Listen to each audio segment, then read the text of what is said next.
Welcome to the Steve Stine Guitar Podcast, brought to you by GuitarZoom.com. If you want to improve your guitar playing, keep listening. If you want to improve even faster, go to GuitarZoom.com, where you'll find all of Steve's premium courses, masterclasses, and memberships that'll help you quickly and easily improve your playing. Now here's your host, Steve Stine. Okay, check 1, 2, making sure you can hear me. Check 1, 2, see me okay? If you can just give a quick shout out, let me know that you can hear my voice okay. Check 1, 2. I think everything's working okay. Cool. All right, so let's go ahead and get started. Thank you so much for taking some time out to join me. Well, what I'm going to be doing for a little while here is doing a series of workshops to try and help you optimize your soloing skills a little bit. And the first thing I want to start off with in this section is what I've always referred to as meandering, really explaining to you what meandering is and how you can use it to benefit your ability to play. Now, basically what meandering is choosing a tempo, and this is really important, choosing the right tempo. But you're going to choose the tempo, and then at that tempo, you're going to start playing along with it. And the trick to meandering is that you're not trying to build some sort of iconic solo with all these licks and things like that. What you're trying to do is develop an inner disconnected ability of being able to move without stopping around your fretboard, to see what your fingers and what your guitar pick and what your brain is capable of doing when it's sort of shut off, okay? So you're not developing a particular kind of lick or something like that. So let me show you what I mean. I've got the metronome. I went to Google and just typed in metronome, and this is what I got. So I'm going to use this for you, and hopefully it's not too loud, but because I can't adjust the volume on the website here, but. So I've got this set at 120, okay? Now, the most important thing for you is that you've got to figure out what tempo is going to work best for you. And don't have an ego about having to turn down or lower the tempo a little bit, okay? It doesn't matter. All you need to do is you need to figure out how these various techniques meet you, where they meet you, and how you can use those to optimize your playing. So it doesn't matter if you've been playing for 2 years or 20 years, you just have to figure out where you are and you start building from there. So if I take this metronome at 120, what I'm going to do is I'm going to play 2 per click. 1 and 2 and 3 and 4 and 1 and 2 and 3 and 4. Now, if that's too fast for you, you slow it down. If it's too slow for you, you speed it up, okay? But the trick here is this. Here's the rules to meandering. Number 1, you pick a key, you pick a scale. Now, I'm going to be using A minor pentatonic, and it's always good to just use something that you're most comfortable with. Don't choose a scale that you're not really good at or something like that, or in a key that's really awkward to begin with, because you want to optimize your abilities here. So if I just take this A minor pentatonic,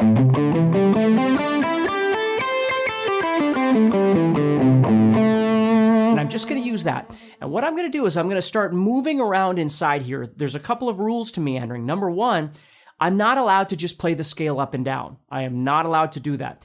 I've got to go in and out and back and forth and up and down and skip strings and whatever I can possibly do to kind of shake this thing up. So I can't just go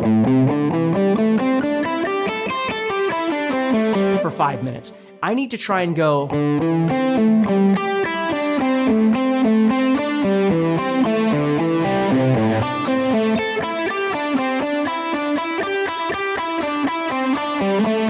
anything I can think of. And again, what I'm really trying to do is shut my brain down. I don't want to be thinking about licks and things like that because, again, all of those things are good, but meandering is a specific kind of thing where you're just trying to figure out if your hands and your brain can maneuver you through a particular minefield, if you will, which is the scale that you've chosen, okay, without stopping. And that's the next rule, is you cannot stop. You just play. And if you find yourself if you have to stop a lot, chances are you either don't know the position very well, whatever it is that you're doing, right? Again, I'm using A minor pentatonic, or the tempo's too fast. So if I start this thing at 120 and I start doing this,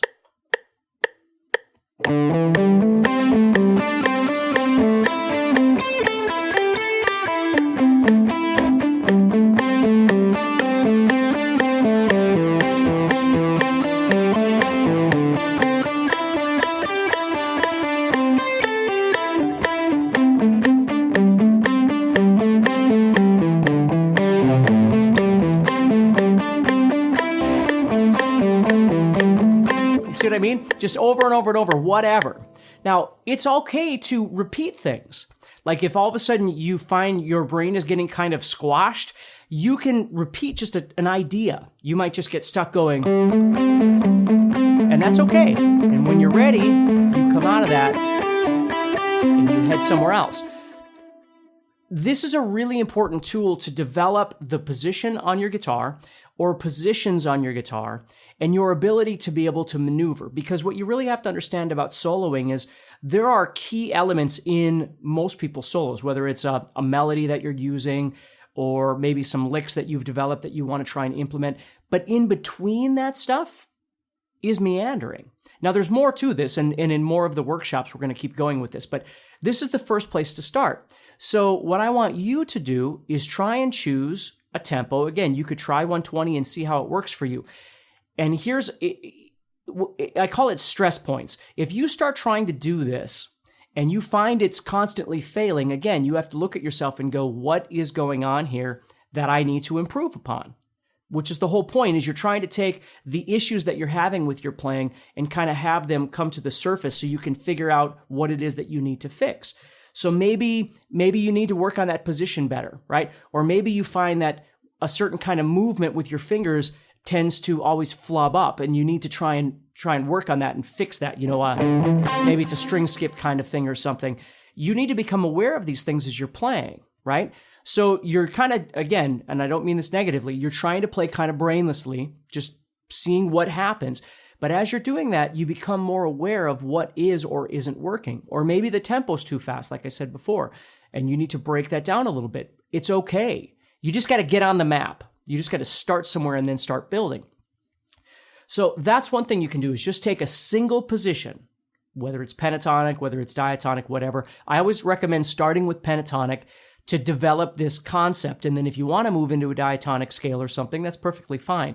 But don't overdo it. Again, it isn't about your intellect. It's not about making chord scale relationships and connections, and it's not about any of that stuff. It's just about how long can you move without using your brain as much as possible, without just playing the scale up and down, up and down, up and down. You're trying to play in and out and back and forth and all sorts of different things like that. Okay? And if you can do it very easily for 5 minutes and never make a mistake, well, then chances are the tempo's too low and you need to bump that up a little bit. Okay. If you're enjoying this episode and you'd like to support the podcast, go to GuitarZoom.com and consider becoming a premium member. There are 3 memberships to choose from. VIP, which gives you instant access to a library of short but powerful courses as well as new bite-sized lessons each month. There's also Play Songs that gives you step-by-step lessons so you can learn to play your favorite songs fast. And finally, there's Masterclass, university-level training on everything from soloing to music theory, from blues to home recording. For more info about these memberships and all the premium courses available to you, go to GuitarZoom.com. Now back to the podcast. So let's move on to the next step. So I'm going to keep this tempo, but what I'm going to do is I'm going to implement another position. So let's say I used my second position of A minor pentatonic. So I might just use that position and try and practice.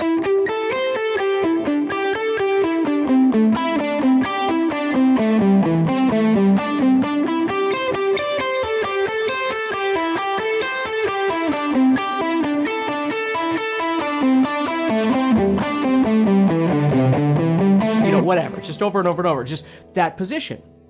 And now I'm developing this new position maybe I'm not as comfortable with, and I'm doing the same thing that I did with that first position. Okay? And you can do that however much you want through all of these various positions. Again, the goal isn't to do a little bit and then move on to another position and then do a little bit. The goal is to really get comfortable with moving as many different possible ways in one position as you possibly can. Okay, so there's really 3 options that you've got. Number 1 is taking a position and developing that position. Okay, the second thing is speeding up the tempo of that position. Okay, and you could do that with any position, right? First position, second box, whatever you call these things. But again, it's not please, and I know I reiterate the same things over and over and over, but it's so important. It's not, I just went through all 5 positions in 2 minutes and I'm fine. You got to work them over and over and over. And then as you get comfortable with them, you need to start increasing the tempo. Okay, which brings me to the third point. The third point is maybe you don't increase the tempo, but what you do is you start developing multiple positions at the same time. So let me show you that. So let's say I start the metronome and I do this.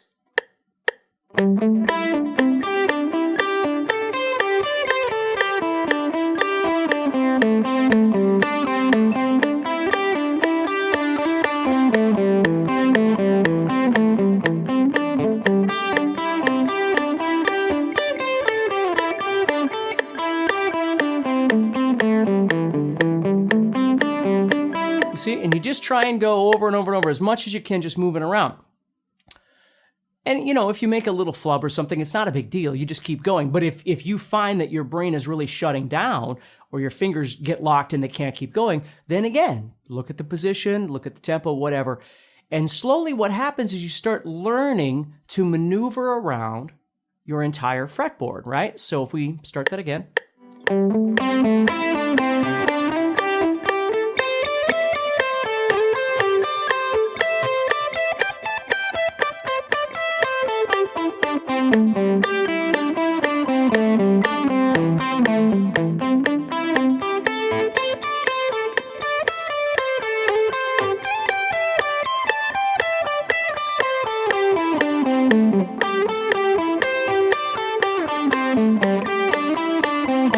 And remember, at this point, it's not supposed to sound like music. It's just an exercise to develop your way around the fretboard at a particular tempo. Now, at the end of all of this, is the most important thing I want you to understand is that what you're doing here is you're developing your ability to move comfortably at 120 beats per minute in this example, in A minor pentatonic. So if all of a sudden you had a jam, whether it's a song you play with your band or a backing track or something like that, and that backing track was at 140, well, now you know that you're not able to do this at that speed. Now, you're able to do all kinds of different things, and that's wonderful, but your ability to maneuver comfortably at 140 may or may not be possible, which then tells you, okay, I can't be as creative in my motion moving around at 140 as I can at 120. Right? So I need to develop to get to 140, or I need to develop a different plan at 140 because I'm not going to be able to do this. You see? So this is where, for me, the argument of speed comes in where, some people say, more is more, and some people say less is more. But the truth is musically, you can't just play everything as whole notes and half notes and quarter notes. I mean, the tempo gives you dynamic. So moving from an eighth note to a quarter note or 16th note to a quarter note or whatever the case may be is part of what makes a solo exciting. If you just did this all the time,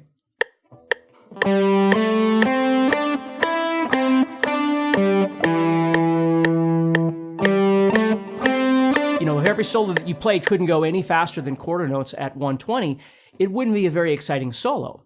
A passage might be great. Or one particular solo might be awesome for something like that. But if you did that every single time you soloed, obviously it would get a little old after a while. You need to be able to break into doing, eighth notes.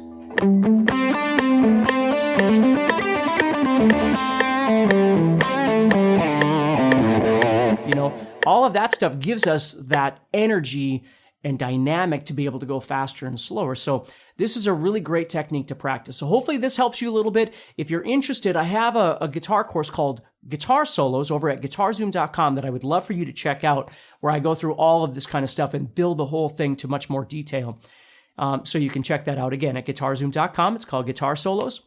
And if you get a chance, I'll be back soon with an expansion on this workshop, and we'll just keep going and try and give you as much information as I can. So take care, and I'll talk to you all soon, all right? See you later. Next time on the Steve Stine Guitar Podcast. So this is a really great little idea to move from here, where we're going to start creating some phrases out of the meandering. Now, it's very important to understand that I'm moving a little fast here because you'd want to really develop this meandering skill before you move on. But if you've really developed it, let's say you're at 120, and again, I'm going to use A minor pentatonic as my example, but you've really developed that. So when the metronome starts and you're playing, you're really able to...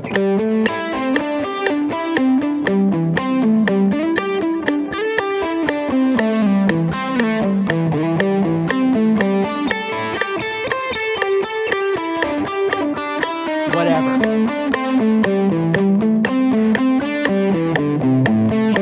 Okay, so we've been working on developing that.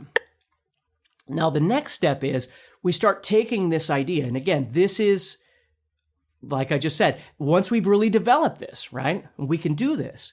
Now what we're going to do is we're going to voluntarily start chopping our meandering into pieces. Hey, Steve Stine here from GuitarZoom.com, and thank you so much for listening to this podcast. If you enjoyed this episode, can I ask you a favor? Please subscribe, leave a review, and share it with a friend. Your feedback means more to me than you'll ever know. And be sure to check out my YouTube channels where you'll find over 1,000 videos to help you with your guitar playing. Thanks again for listening. Stay positive, keep playing, and keep having fun.